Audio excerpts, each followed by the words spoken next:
Ang sinasabi ng iba, hinahanap niyo daw po ay digmaan. Pero ba't hindi po kayo magkompromiso? Isinusuka ko ang digmaan, Joven. Pero ang kompromiso, wala ba tayong karapatang mabuhay ng malaya?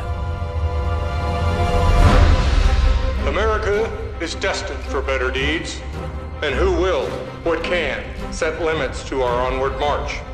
Mapapalawak natin ang ating ekonomiya kung makikipagkalakal tayo sa kanila. Negosyo o kalayaan, bayan o sarili, pumili ka! Hindi gusto ng ilang politiko at negosyante ang iyong pamamalakad. Masyado ka daw mayabang. Marahas. Walang nakaangat sa batas, kahit na presidente. General, baka may makadinig. Eh di makinig sila. Baliw ka talaga, Luna. Anong gagawin natin sa kanya? Nasubukan mo na bang huliin ang hangin? Sabihin mo sa ating mga kababayan na hindi nakakamit ang kalayaan sa pag-aaruga sa kanilang mga mahal sa buhay. Kailangan nilang pagbayan. Ano pong kabayaran? Dugo at pawis.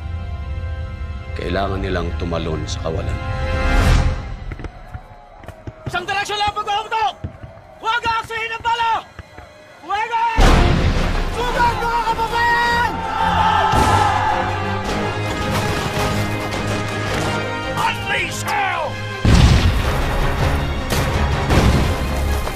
Si Antonio Luna ay malupit, abusado, mayabang. Hindi mo maaaring magkaroon ng gantong gulo sa pagitan ng kapwa Pilipino.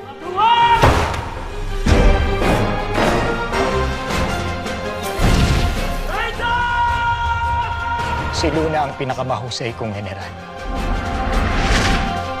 Mga kapatid, mayroon tayong mas malaking kaaway kaysa mga Amerikano. Ang ating sarili.